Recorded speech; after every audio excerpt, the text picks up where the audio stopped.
Well, we are going to dive right into our next session. And creating good humans is something that I know our higher education partners are working on as well. So at this time, I am going to transition us to our first session titled Innovations in Higher Education and How Industry Can Help. If you're just tuning in to join us, I'm Kristen Kirkpatrick, the Executive Director of Together We Grow. And right now, it's my great pleasure and honor to introduce the moderator of this panel, Dr. Katie Gaebel. Dr. Gaebel directs and designs the implementation of programming and services at Agriculture Future of America. So she is also chiefly tasked with creating good humans. She oversees their program assessment and evaluation and guides the organization's diversity, equity, and inclusion efforts. Prior to joining the AFA team, Dr. Gaebel spent more than 10 years in higher education and student development. I'll turn it over to Dr. Gaebel. Thank you for joining us. Thanks, Kristen. And I'm so glad I caught the tail end of that last conversation. Innovation without empathy is nothing. And so when we think about what we do in higher education and at that intersection of higher education and industry, compassion and empathy are key to everything that happens there. In reflection on preparing for today's panel, I thought about where we've come in the past 18 months. And my mind first went to kind of this, oh my gosh, it's going to be another look at what COVID has done to us conversation. But then I began thinking about how exciting the opportunities that are in front of us are because of needing to adapt, be flexible, find more compassion in the world as a result of the things that are happening with the pandemic. And so just to give some brief opening remarks before we launch into our panel and I introduce the panelists today. In 2018, about 35% of students in higher education were participating in distance learning. In 2020, that was about 100%. So we see this adaptation, we see this flexibility, this innovation already emerging in the past few years. In 2020, we had a record number of additional support dollars given to HBCUs, including one single donation that was a $500 million donation. So again, we're seeing innovation, we're seeing recognition for the research and the things that are happening in higher education, and especially for our traditionally underrepresented minorities. And as a result of the 18 months and everything that's happened, we're seeing students question, what does a 4-year degree mean to me? And as a result of them questioning that, we're seeing more and more need for partnerships around industry and higher education and kind of driving that intersection forward. So the words adaptation, pivoting, flexibility, these all became kind of core tenets to what people in higher education are doing over the past 18 months. And I think the biggest impact that we've seen is on innovation, particularly around that intersection of industry and higher education. The world of learning shifted, but so also the needs and the makeup of our students in higher education is shifting. And that's something we can no longer ignore. And that's something that we need to be celebrating and talking about, especially in the world of industry and that pipelining of what happens for those students in the next few years. Our students, we find they're being driven by their values in ways that we've never seen before. They want to make an impact. They want those values to be at the forefront of the work that they do when they become a professional. Largely, we see Gen Z feels very disconnected from one another, from the world, but they're thirsty for community and thirsty for connection. And some of the panelists today are providing that community through the innovation and the programming that they're doing. Higher education in their shifting demographics has yet to largely be reflected in industry, in administration and faculty in higher education. And yet that's something we're hearing students asking for. How do I find myself represented in the people here on campus? And then when I join the workforce, what does that look like for me? Innovation is at the key of all of these support systems for our students in building their community, and seeing people like them reflected in faculty and in places of power, and in preparation for jobs that a decade ago likely didn't even exist. So today our panelists are going to focus on lots of these areas. They each respectively have different focus areas related to this intersection of innovation, of higher education, and particularly supporting traditionally underrepresented minorities in this space. So it's my pleasure to introduce each of them to you today, have them speak a little about the work that they're doing, the projects that they oversee, and provide insights into how industry can help support these efforts moving forward into the future. So just a couple of quick kind of housekeeping notes. Please use the chat. Happy to kind of manage that as we go through today's session. So as questions come up, please add them into the chat. We will have about 10 minutes at the end of the session today for Q&A as well. So I'm going to introduce each of our panelists separately and then ask them each an opening question specific to their program that they participate in or that they've helped design. To do that, I am going to read their bios to you because they're so impactful. I don't want to miss anything, and I want to make sure I'm reflecting each of them. So our first panelist we're going to hear from today is Dr. Theressa Cooper. She serves as the Assistant Dean for Diversity for the College of Agriculture and Life Sciences and Adjunct Assistant Professor in the Department of Agricultural Education and Studies at Iowa State. She has served in this position since 2013. Theresa's responsibilities include the coordination, management, and implementation of the college's diversity and inclusion programs. One of the signature programs under her umbrella is the George Washington Carver Summer Internship Program, which seeks to expand the agricultural research enterprise through increased representation of scientists of color. She also leads effort to identify new opportunities to enhance diversity and inclusion goals to benefit students, faculty, and staff, and connects with minority-serving institutions nationwide in terms of teaching, research, and outreach and extension activities. Theressa is a fellow in the Food Systems Leadership Institute. So Dr. Cooper, thanks for being here today. We're going to start with you. Thanks for having me. Thank you. You've been engaged in building cultural competency and a unique partnership across the country. Can you tell us more about the work that you're doing at Iowa State? Sure, I'm happy to do so. So the program I'd like to highlight today with our group is our unique collaboration with North Carolina A&T University, a historically Black land-grant institution. And we pride ourselves on building these kind of partnerships. So this opportunity to highlight it I just appreciate it. So in collaboration with our colleagues at North Carolina A&T University, we were able to secure funding for a program that we call Developing Science-Engaged, Culturally Competent, Research-Savvy Women Leaders, mouthful, right, in animal science. And we are shortening this, through Leaders in Animal Science through collaborative and experiential learning. We shortened this and we've called the program Research-Savvy Women. So in this program, there's a collaboration between Iowa State and North Carolina A&T. The overall project goal is to increase the number of career-ready women in animal science. And we do this through career preparation, thinking about persistence and the long-term success of women in animal science and the related industries. And so in part, my background is in ag education. And so our colleagues there, we have this collaboration between animal science and ag education, which has been really beneficial to the students. Our Savvy Fellows in this program will develop professional skills in leadership, cultural competency, and research. This program is happening over multiple years. So we have lots of opportunities to engage with the students.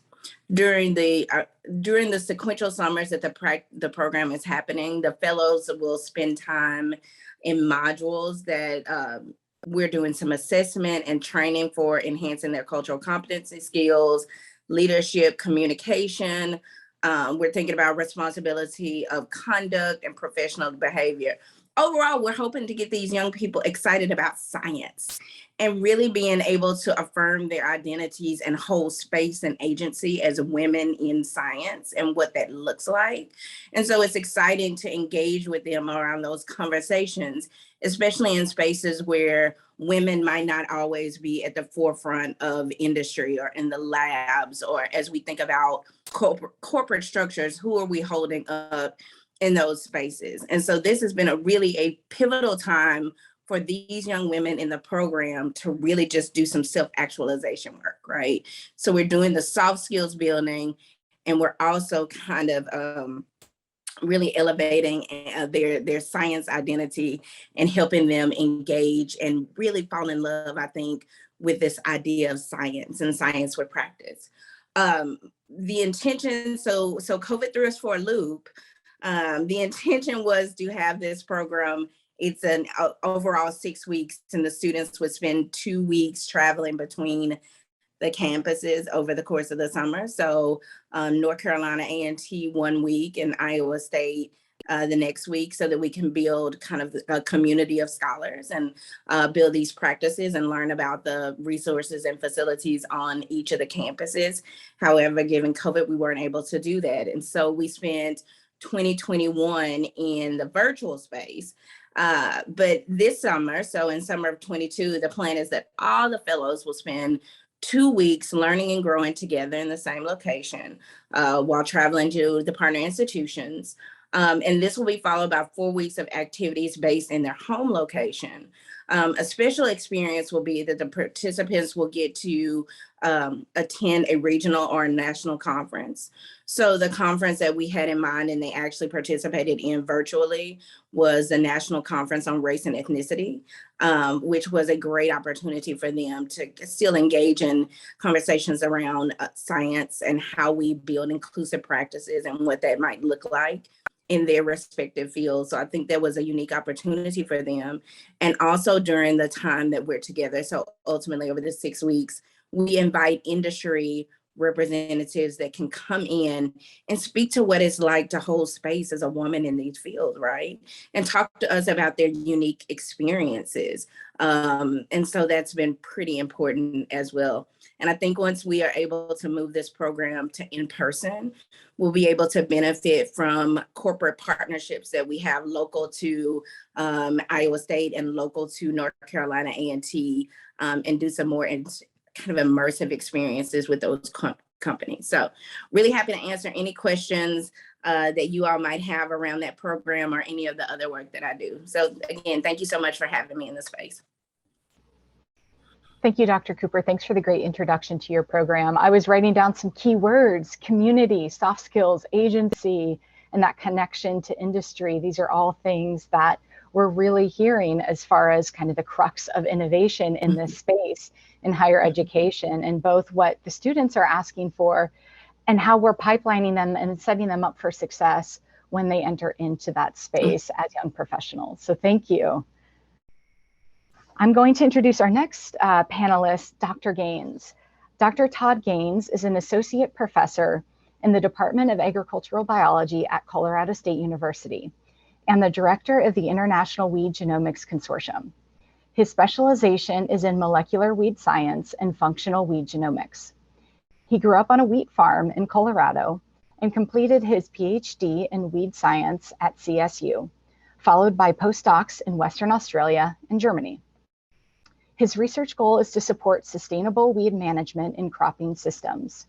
Projects in his research group include identifying the molecular and genetic basis of herbicide-resistant mechanisms and other genetic traits in weeds, and developing rapid molecular diagnostics for herbicide resistance. Dr. Gaines, thank you for being here with us today. Thanks, Dr. Gaebel. It's great to be here. So you've also been involved in a really unique public-private consortium that is not only addressing pressing concerns in weed science, but also supporting underrepresented students. Can you tell us more about that consortium that you're working with?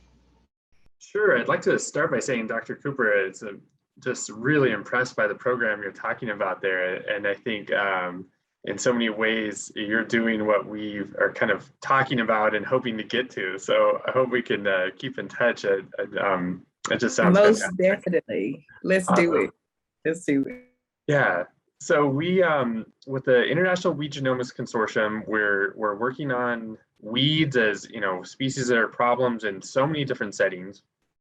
And weed science is an area that, students, if they're starting out in biology and STEM, they're not necessarily thinking, hey, I want to be in weed science. They probably have never heard of it or have no idea. And even if they might be familiar with agriculture, they may not be aware of the range of careers. But the group behind this, we're really passionate that there are great opportunities, of course, in agricultural science, plant science, working with data science, and that through this consortium, we are able to provide some new opportunities for students to have an introduction to this and gain some of the skills to get along the way. So to share with everyone some of the background about the program, it's a public-private partnership that has been a number of years in the works, but essentially we've brought together some private companies that are involved in crop protection, such as Bayer, BASF, Syngenta, and Corteva. And they're all interested in understanding more about weeds, their genomes, how to best manage them, discovery of new products, that kind of thing. So they're supporting the sequencing and assembling of genomes, which on the science side, is really exciting when you think of even 10 or 5 years ago, genomes were still really expensive to put together.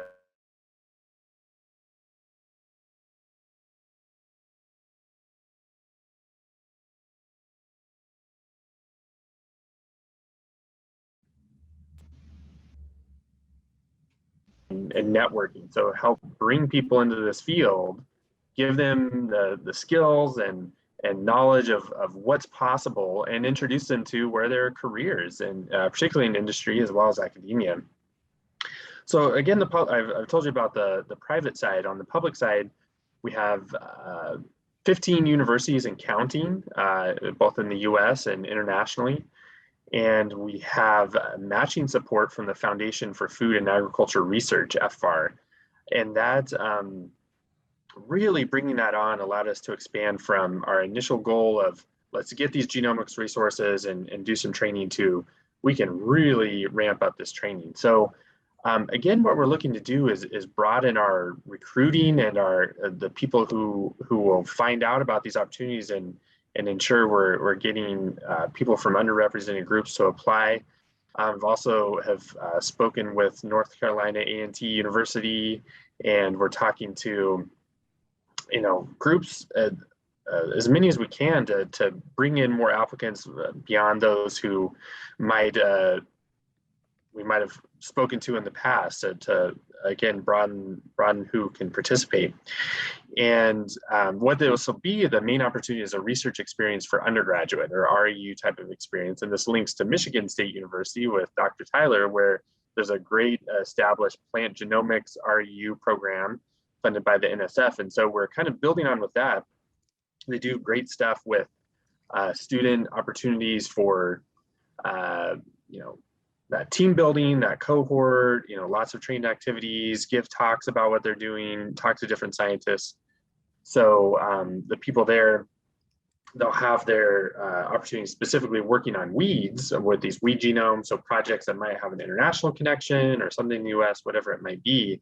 But along the way, they'll get to build their knowledge of plant science, of data science, bioinformatics, agrotechnology. Things will be really transferable, whether they might say, well, this is really cool, but I want to move over here and work on insects or diseases or animals, or whatever it might be. It's the same skill set. And hopefully we can, or our goal is to give them a good experience in whether it's the REU specifically at Michigan State, or we will have these opportunities other places. This week, I'm right now in Kansas City. We're having a conference where tomorrow we have a whole training session, both in person and virtual, on how to use genome browsers, how to run data analysis like RNA-seq and genetic mapping and all kinds of things. So we've got over 100 people signed up for this training, and we'll have it recorded. And this, again, we just want to make some of this skill development more accessible and bring people in. And then the final piece or not the final piece, but another really important piece is that talking to Kristen and with Together We Grow, some of the training that's available for us as the academic institution to help make sure we're doing a good job on the inclusion piece. So we're recruiting, we're trying to bring in diversity from underrepresented groups, but that we're giving them a great experience and that they feel like students feel like they're seen in this program, it works for them. And so again, we're still kind of at the beginning. We got it off the ground a little bit this last summer, but again, it's virtual. So these RUs weren't kind of the full experience, but we'll be out there advertising, recruiting, letting people know about this so they can apply through this coming season, and it'll be for next summer. So really excited about where we can go and to work on developing these opportunities for students to get involved in weed science and data science. Great, thanks for that introduction, Dr. Gaines. There's a lot that I'm hearing, an overlap between Dr. Cooper's program and your program here. Absolutely, there are some connections that are being made. For me, what's standing out already is this concept of experiential learning. So that hands-on aspect of introducing students to things that they maybe haven't had a chance to try on to see what's possible for them, while also supporting some of that soft skill competency development, and those two things going hand in hand. So they can't be mutually exclusive for our students in this way. So really interesting work. Excited to hear more. Harrison, I'm heading over to you next to introduce Harrison Pittman. Serves as director of the National Agriculture Law Center, the nation's leading source of agricultural and food law. He received his JD from the University of Arkansas at Little Rock, William H. Bowen School of Law, after attending Mississippi State University and graduating from the University of Arkansas at Little Rock. He then earned an LLM in agricultural law from the University of Arkansas School of Law's graduate program in agricultural law. Harrison has researched, written, and presented on numerous agricultural and food law topics, including pesticide litigation and regulations, state and federal checkoff programs, industrial hemp, and farm bills, among other subject areas. Harrison, thanks so much for being here with us today. I appreciate being here, and I got kicked off a moment ago and I came right back on, and then I just froze. Right. So if we can hear you and see you right right now. Okay, that sounds great. We can hear you. Can you hear us okay? I can, yes. All right, wonderful. I appreciate the opportunity to be here and to learn. I've already gotten quite a bit so far, and I'm hoping that there's ways to merge a lot of these efforts and to collaborate. So, I come at it a little differently. I'm coming at it from a legal component. And so I think Katie touched on it just a moment ago that, we serve as the nation's leading source for agricultural and food law research and information. And I'm not going to really go into a lot about the National Ag Law Center, but, we work with stakeholders throughout the country. And so you think of just the broad base of people involved in agriculture, from producers to policymakers at the federal level, at the state level, elected officials, state agencies and trade groups, trade organizations, academics, and so many others. That's the audience that we interact with daily. And we're in a really unique position because we're the only entity like this in the United States. And so with that I think that's important to have in mind as I talk about the efforts that we have underway. For years, an area starting several years ago, we've always hired law students. Let me be clear about that. But several years ago, I really wanted us to elevate the quality of that program. And we've been able to do that, and really through a lot of partnerships around the country and just a strategic approach that we've taken. The reason that's important is because now we're at the stage where we really want to continue with that success, but build into it an overall student-focused partnership, public-private partnership that focuses not only on law students, but also undergraduate and pre-college. And for us, the center's mission is all about, we're research and information, we're content, we serve stakeholders. And so my primary objective is to help fulfill the center's mission, to help create a dugout talent for it to be, more diverse. And frankly, in part of the legal profession that does not have a lot of diversity in it, the agricultural law field, that's just a real, there's a real gap there. And so we're working in that arena.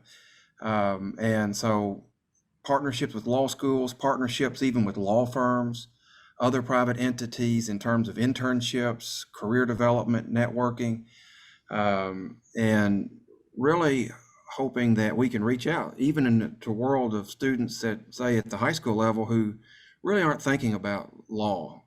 And they're not thinking about policy per se in agriculture, but they may be very interested in, like what Dr. Gaines is doing in the science field. But there's a tremendous need and a lot of opportunity just in that field alone. The science and technology, the world of intellectual property, traits and just regulatory development, and there's just a huge need for talent in that arena. And so on the one hand, it is about developing talent to benefit the center and how we serve stakeholders. But right next to that, it's about helping develop a pipeline of talent into the ag and food industries. And sometimes that will be students who want to go all the way through into law school and pursue a career in ag and food. Other times it's going to be students who just want an enhanced education at the undergraduate level, and just have a better understanding of the legal process, how legislation is made, how the regulatory process is even more important in this environment. And so today I'm in Louisville, Kentucky at the National Association for State Departments of Agriculture, which is kind of a small world because that's how I met Kristen, was through NASDA. We did a presentation today to the next generation students. These are all really bright young people who have an interest in the law space. And I was really, really taken back at how much passion there is and interest from the students. And it's very encouraging.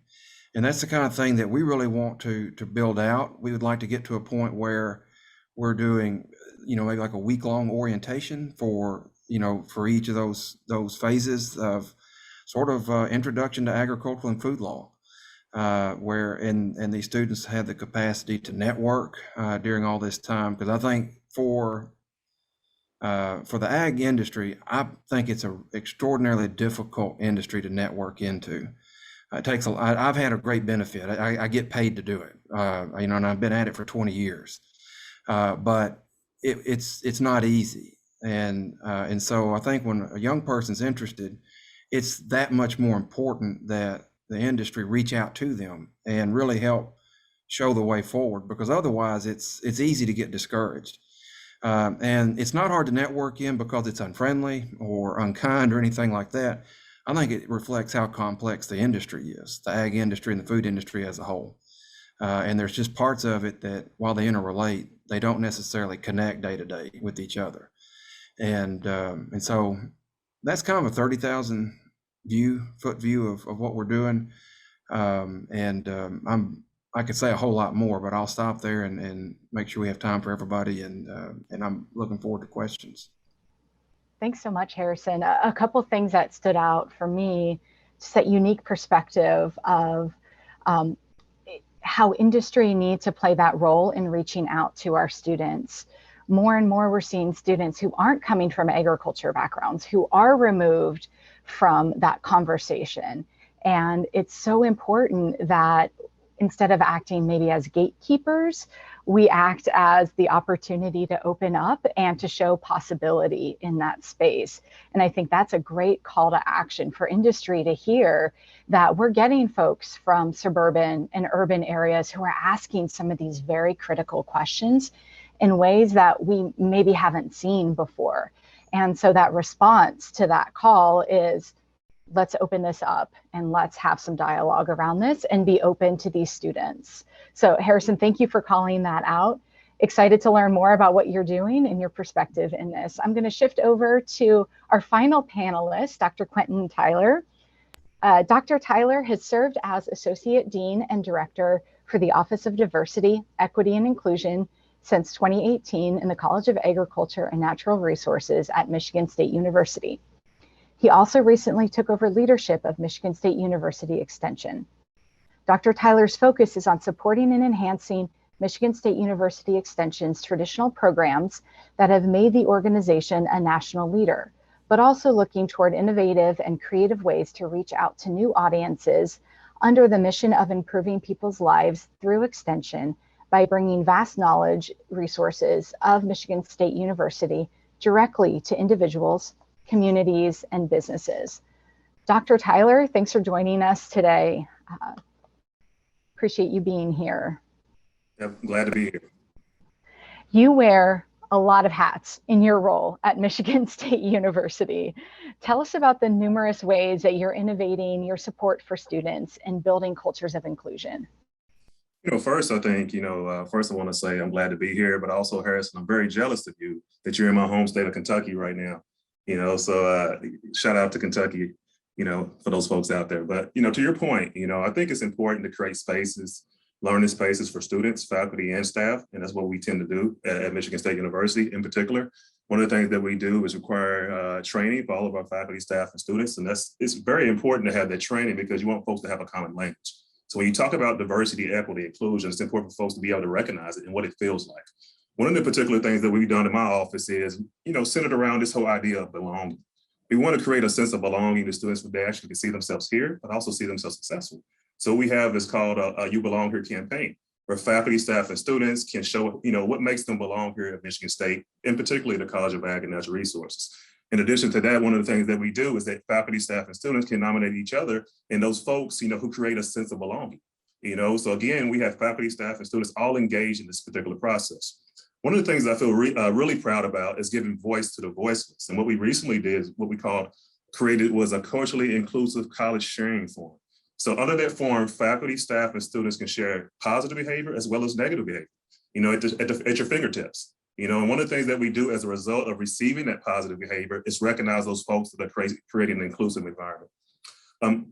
Certainly not last but not least is this, what we do is one of the things we've done is create what we call a leadership and inclusion summit.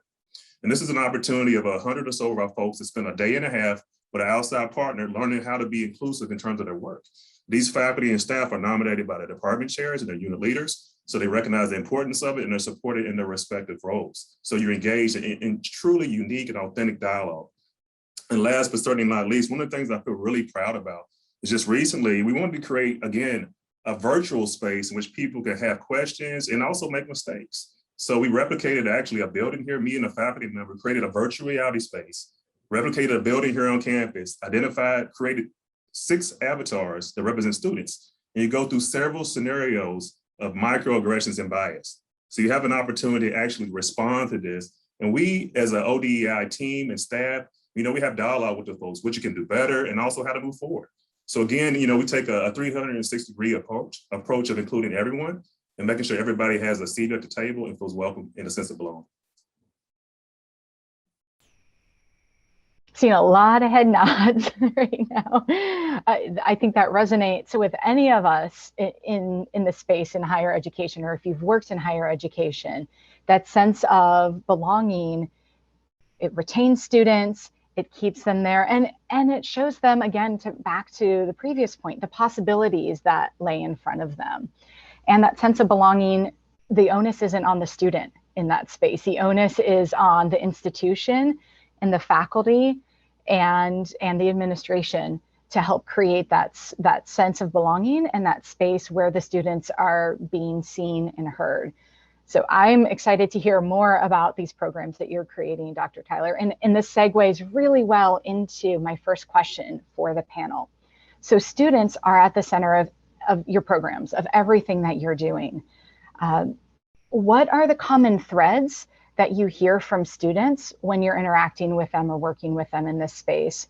What are they asking for and of the higher ed institutions? And what support and skills do we need to be building for them?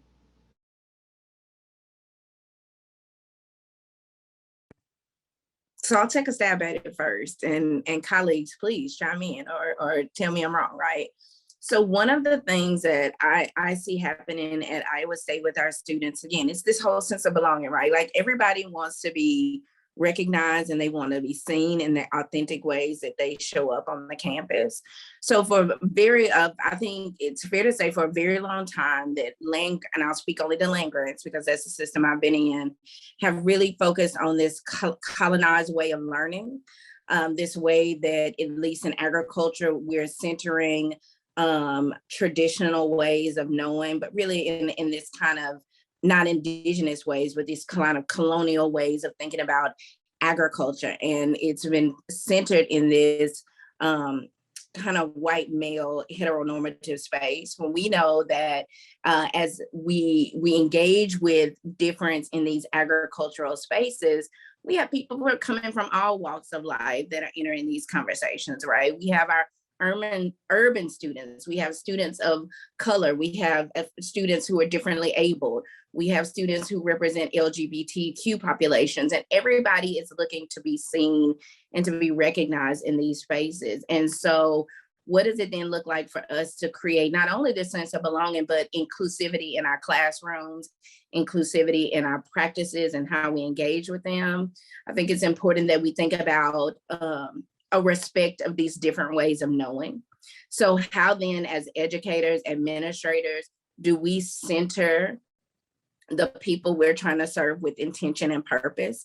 Not that we are trying to kind of shape them into what we want to be in these traditional notions of agriculture, but we give space for there to be these recognition of different ways of coming to this knowledge, right? And how do we engage different scholars? How do we bring in multicultural perspectives? How do we bring in corporate people that look different, right? How do we bring in, if we're going to use journal articles, how do we bring in diverse voices in our journal articles? I think there are a lot of ways to help the people, the students, whether they're adult learners or young learners, how we center them in these conversations in a way that they feel seen and they feel like they belong. And we hear their voices, right? So it's this respect of their voices and respecting when they speak and hearing them. So that's my first volley into this conversation. I think the following Dr. Cooper, I think one of the things, what I hear on the college campus is from a lot of my students, Quentin, how do we recognize a diverse, equitable, and inclusive organization? When I think about an ideal place that I want to go to, how do I recognize that? How do I recognize that within the mission, the vision, and also from leadership? I think I've even had folks say, hey, one of the items I say is look at the representation at the top. Is it diverse? Are you always talking about diversity, equity, inclusion? Do you have a climate survey? Do folks have their pronouns presented within their signature? Do they have ongoing, as part of the onboarding process, do you have conversations around DEI? Do you have strong ERGs that are supported by top leadership? So those are constant conversations I've had. In particular, for those folks that are interested in going to faculty positions or working for a university, a lot of, at Michigan State in the College of Ag, we require what we call a diversity, equity, inclusion statement for all of our positions. So a lot of folks ask me, how do you craft that position? Even some of our partners, our industry partners or some of our government partners that sit on our interview teams ask, hey, Quentin, can I talk to you a little bit about that? And to me, that's some of the low-hanging fruit that you can include. And to me, not only is it about the individual that's writing the statement, it's the conversation that comes as a result. So if you're a part of a search committee and you're identifying and looking at these statements, you learn a lot about yourself and others as well.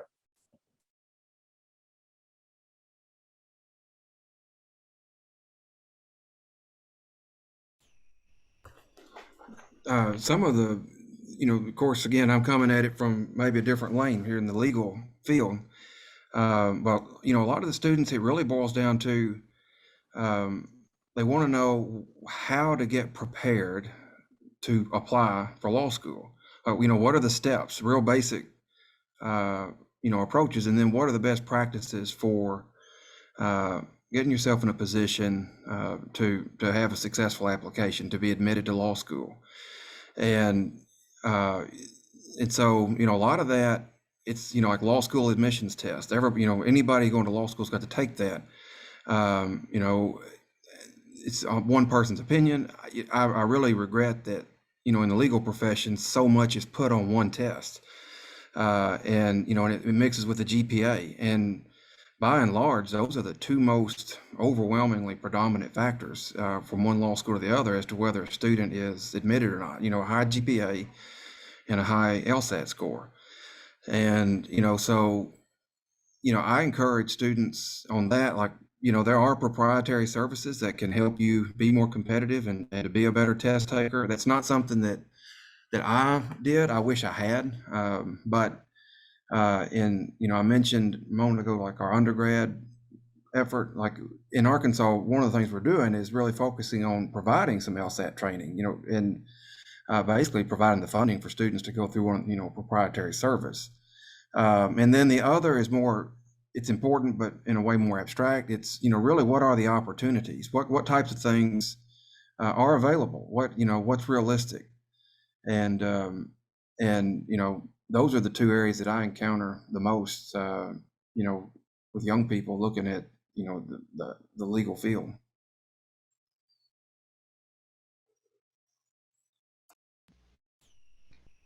That's all really great insight. And I think what I'm hearing here is in the space, both in the curriculum, the content, and also in these questions about what happens next for me as a student when I step into my life in the space as a young professional, there are opportunities for industry to engage in all of these conversations.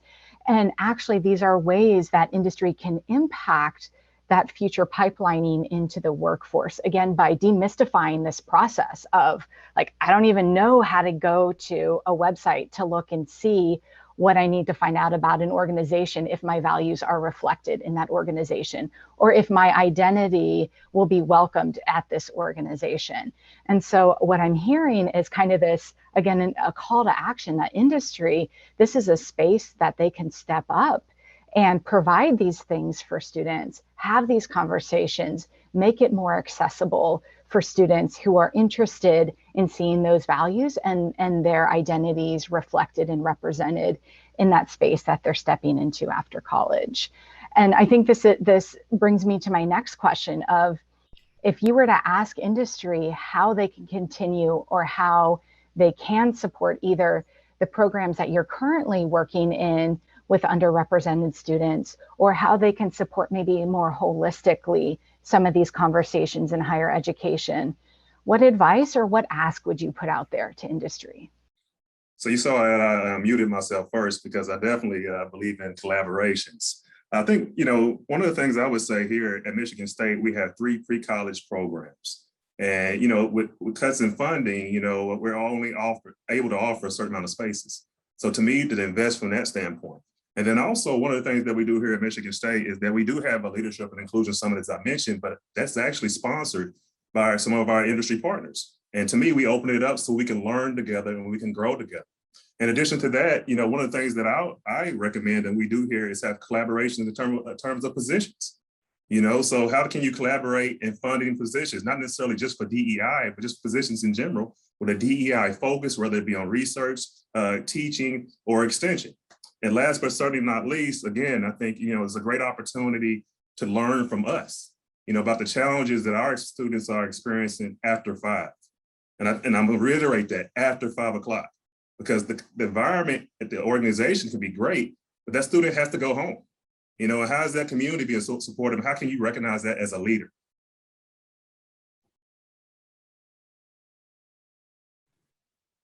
I might also add that your presence in the space, so being on campus and just being visible, I think is really important.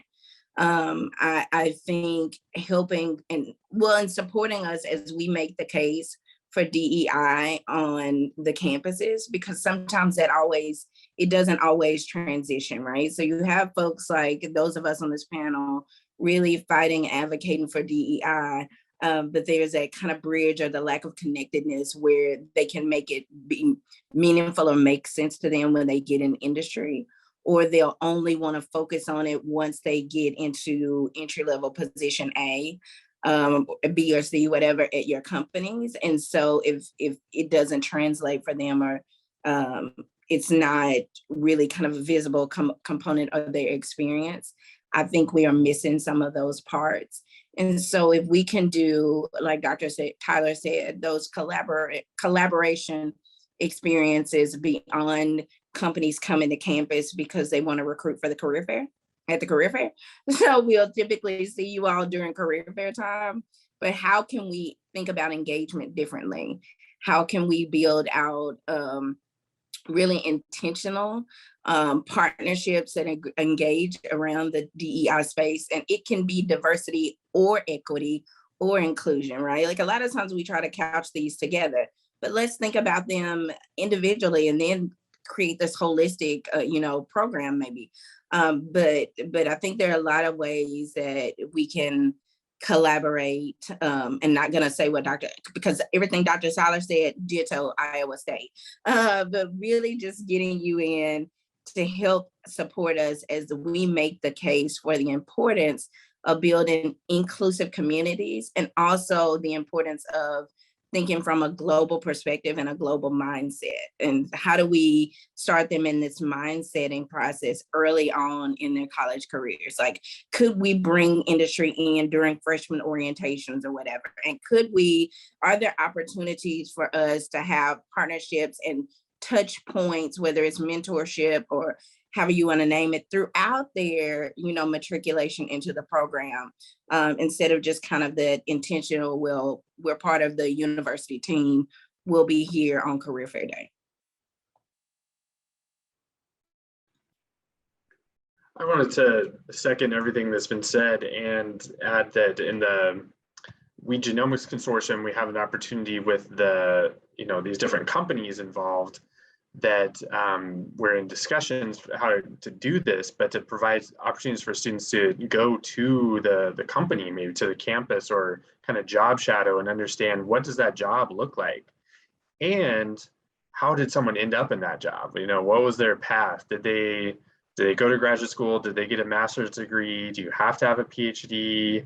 What kind of jobs do you get with a bachelor's degree? And what happens, do you move between companies? So kind of the opportunity to, again, go to a company and maybe, for example, with Corteva, they have their genomics center. So kind of, go in and shadow and have some seminars, some interactions, and see what it's like in the cafeteria, and what do people act like, and what's life like there. And one thing that we've done at CSU that's on a small scale, but I think I could see how there'd be opportunity for this to scale up from industry, is my colleague, Dr. Frank Dayan, started this, but he calls it Breakfast with Practitioners. So he'll invite someone who's in a non-academic science job, whatever it is. It might be with a company, might be with a commodity group, might be, anything.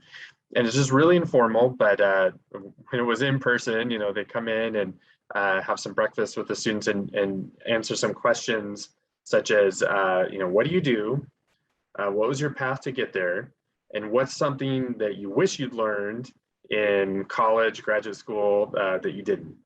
And so you get some really good questions. And again, you can think about the identities of the people we're bringing in, and bring in people who are representing groups where students can see themselves that, outside of, getting underrepresented groups in there. And I think that it's a great way for students to see, like, okay, somebody did end up in this job and now they're the research director of this organization. So I think that is, but it's very intimate, or, a small scale. So how to scale that up to have a bigger impact would be a question. I'll just add a small piece to all that. I do think one thing to really consider is just the financial burden, particularly if you're taking a step to go to law school, and specific scholarships, available, at particular either schools in general or just law schools at large, I think would be very helpful to a lot of students. It's a tremendous barrier, but I also think being a continued mentor, that it's that these students have someone they can reach out to for advice, for guidance, and that remains through the process, because it's a, particularly if you go to law school, it's a tough process that and I would also emphasize, and I think this has already been brought out, so I'll just cover it one bullet point, but the career development, the networking, how you got to where you are. And so one specific thing that I think would be helpful, we'll be launching an ongoing video conference series that will bring in someone from industry to do exactly that. The first part's focused on our research fellows, which is at the law school level, but we want to branch that out to the other groups I've mentioned as well. And I think those are really meaningful, and I think they get a real tremendous response from students. So it's basically a little bit of time and effort, and a commitment to be there as a follow through. And Harrison, I think that's a great summary of what I'm hearing from the panel, that effort and commitment, that it's not just kind of a one and done, we see you on campus for our career fair, but that there's a deep and sustained engagement opportunity, which again, sends a message to the students. It communicates something.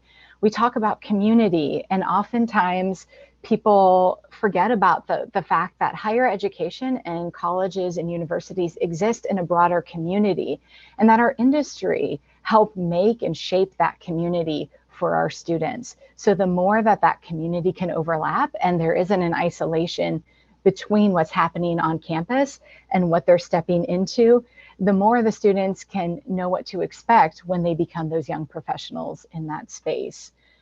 So I had a couple more questions on my list, but I want to pause there, allow some time for Q&A from folks who are attending. And Shannon put a question into the Q&A box.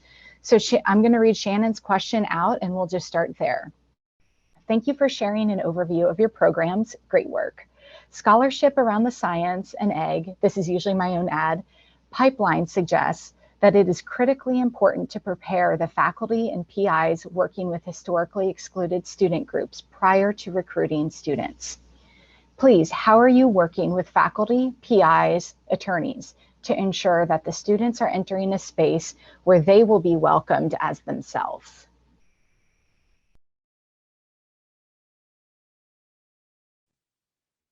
So I think Dr. Tyler mentioned a couple of great programs, so that, and I'm saying it because I think we're doing some of the same kind of things, doing that cultural competency work on the front end with faculty and staff before we have them engage. And this is a work in process, Dr. Archerbeck Ingalls. So we're not where we need to be, but we certainly aren't where we were. And so we are slowly building a more culturally competent faculty and staff. We are insisting to them that the onus of doing this work is on them. And so it's kind of where that intercultural development comes into place. And I think that is a big plug for Together We Grow, a big part of the leadership workshop that is about to take place with our group. And so really engaging in intercultural development of faculty and staff, doing some, so that's, I'm gonna say we're trying to do some intercultural development work with the faculty and staff. And I'll just follow up on Dr. Cooper's comments. I think, when PIs or faculty or staff come to Michigan State, in particular, the College of Ag and Natural Resources, they know at every level, DEI has been talked about, and action is being, done, So for example, when you apply for a position, I mentioned this earlier, you have a diversity, equity, inclusion statement, right? So they process. And then also there's a mandatory required training that you're going to have. And then also the departmental training that you're going to have. And then also in addition to that, I think 10 out of our 12 departments in our college have their own DEI committee. In addition to that, we also have our college-wide committee which looks at, it's voted on by our faculty, staff, and students. We have representation all across the land-grant mission. In addition to that, they look at our policies, practices, and the procedures. And even before the university created its own DEI strategic plan, our college had our own DEI strategic plan. So our leadership talks about DEI, our faculty staff talks about DEI, and what they say, if you're not on board, you better get on board with it, because it's part of who we are and who we're going to be.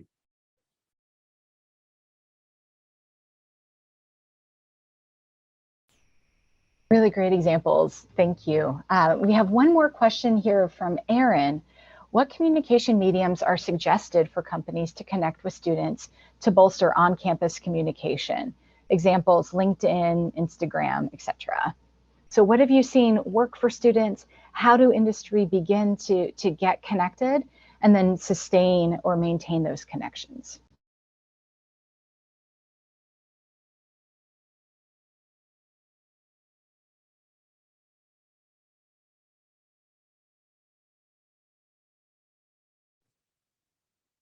Go ahead, Dr. Tyler. Yeah, okay. Yeah, I don't always want to go first, but I think, as we talk about communication mediums, I think first, you got to have a relationship with somebody at that institution. In particular, with us being here, on this panel, you got to have a relationship. Students trust us, right? So they're going to listen to us. We sent students to those respective companies before. So I think, you can connect just like, reaching out to somebody or they reach out to you. You don't know who that person is. And, they can read all the information they want, but you got to have a connection in addition to that. So it's very important and it's vital to connect, with advisors. It's vital to connect with college leadership. And also in particular nowadays, if you want to recruit diverse talent, there's diversity offices. And I'm proud to say, as I look around the country, the College of Ags and Natural Resources, they have the strongest diversity, equity, inclusion offices to me, because not only are we at the campus level, we're actually in the communities with extension too.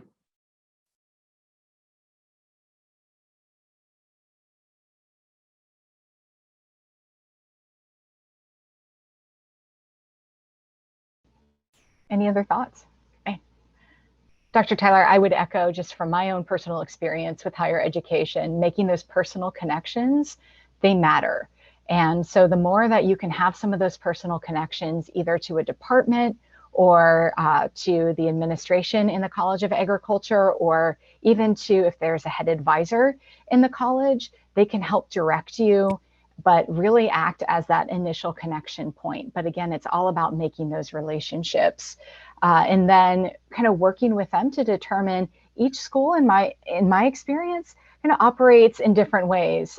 Sometimes it's communication through newsletters to students that come out from individual advisors that the students really respond to. Other times it's some of those social media channels that they respond to. So getting to know the student population at each of the institutions will also help can be successful for you in whatever efforts you're doing on that campus. I want to draw out a comment that was made in the chat feature because it's really important, right? So building relationships should be built on trust and respect. I'll add that. I don't know. I saw the trust part, but I'm going to add the respect piece because that's very vital in what your engagement looks like. And people, especially those of us on the campus, want to believe that you are coming in a place that is really respectful, intentional about ways that you are supporting and want to engage with the students, and not that it's performative because people are seeking to kind of create these, check these checklists and check things off. And so, and I also understand that trust is a two-way street, right? And so that building trust, and you have to trust that your collaborator on the institution side is working with intent and purpose on behalf of the engagement and the relationship that you're trying to build. But the relationships are nothing without that trust and the respect. Really, really important call out. Thank you for that, Dr. Cooper. Appreciate it. And I think we are at time. So Kristen, I'm going to hand it back over to you. Thank you again to each of the panelists for joining today. I learned so much. I was so glad to be a part of this. And folks listening, continue to connect with our panelists on LinkedIn or reach out to them. I know they've got a lot of great ideas and innovation that they can share and ways to engage with each of you in industry. So thank you all for being here. Kristen, back over to you. I am feeling so inspired right now, particularly because I know that the work you all are engaged in has been multiple years in the making, right? We're not changing these kinds of systems overnight. And so I wanted to call out how much fortitude you have to get to where you are today. And also that in many ways, we're still in a building spot, that we are early in these journeys. And so when I think about the ripple effects of all of the programs that you all are initiating, the students you're impacting, and how they'll come into our industries and change the way that we work, it makes me feel very excited. So thank you so much to each of you. I also really took from both the chat happening with our audience and also from the panelists that we have so much work to do in the long run, right? These aren't one and done programs. This isn't a career fair that we do and walk away from. That I think you're asking all of us to step it up in the way that we're supporting students. And so challenge accepted. I think we know what's on our work plan for next year. So thank you.